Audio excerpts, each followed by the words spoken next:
region's newest prison, Home House in Cleveland. He said he's alarmed there should be such incidents in the country's most prisoner-friendly jail. This report from Jim Knight. The trouble started just after 8 o'clock on Saturday night, when about 60 inmates refused to return to their cells. Sometime later, a group of about 40, many wearing masks, started smashing up the facilities and arming themselves with pieces of broken furniture.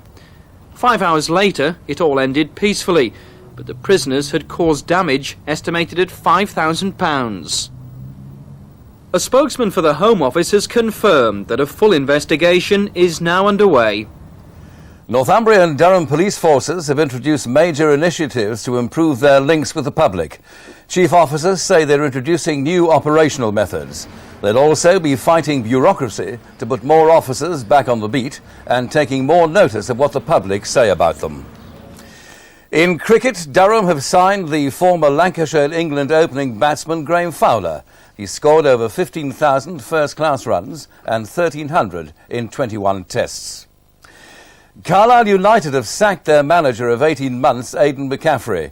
Chairman Michael Knighton said recent results had not been acceptable. McCaffrey said he'd half expected it. Newcastle Speedway rider Wayne Garrett, who was injured in a fall 15 days ago, died in hospital this afternoon. 23-year-old Wayne sustained serious head injuries during a match against Peterborough. That's the news from now. More on the Night Network at 10 o'clock. Good night.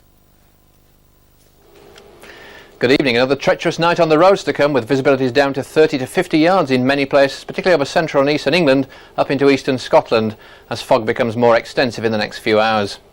But it's been pretty warm today. There was some fog early on, but it cleared away, and very gradually temperatures lifted to about 25 degrees at Marham in Norfolk and at Manchester Airport. Really very good indeed for the end of September. Eskdalemuir too in the south of Scotland, reaching 22, but it stayed foggy all day at Edinburgh, and there the temperature just held at 14. That's the problem we've got at the moment. Where the fog sticks, it stays cold. But things are gradually going to change in the next 24 hours because we've got more mobility coming in from the Atlantic. This system gradually, very gradually pushing in from the southwest, bringing freshening winds and outbreaks of rain along with it.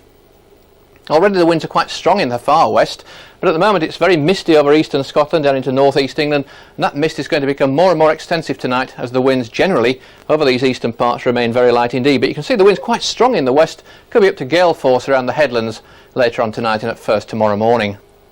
More drizzle to come in the far southwest tonight, outbreaks of rain, more extensive rain getting into southern parts of Ireland as well, with more drizzle and very grey conditions, very murky conditions up there over northeast Scotland. But it's further south where it really will be quite dense fog, not freezing but patchy, a very widespread fog, 30 to 50 yards, really quite nasty conditions indeed. But temperatures 10 to 12 degrees, really quite a warm night. Now tomorrow, a very misty start, lots of fog around, but there'll be some sunshine in betwixt and between, and very gradually you'll find that sunshine breaking through. But you'll find the rain over in Northern Ireland, into Wales and the southwest by lunchtime, and outbreaks of rain moving into central parts of England, to the northwest of England and southwest Scotland by early evening. Most of the sunshine disappearing then, turning very, very hazy indeed, right over across in eastern England. Temperatures are not too bad, not as high as they were today, but about 19 to 21 degrees, but staying windy out there in the west. Tomorrow evening then, this very narrow band of rain gradually moving eastwards across central parts of the country along to the east coast, with clearer weather coming in behind.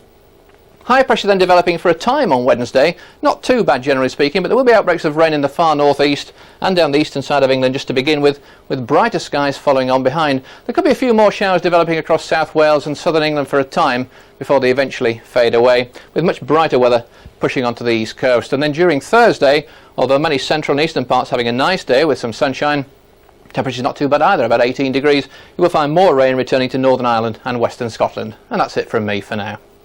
The assassin arrived in America. Do you feel haunted by the deaths? To a degree. I always will. It became the FBI's biggest foreign investigation. We were supposed to find them and assassinate them. In a world of torture and death, a government almost fell. I have to live with everything that I did. Life goes on. Now, for the first time, Michael and Mariana Townley tell their story. The Inside Story of an Assassin, Wednesday 9:30 on BBC One. In the new Radio Times, the retelling of the Cuban Missile Crisis from Time Watch.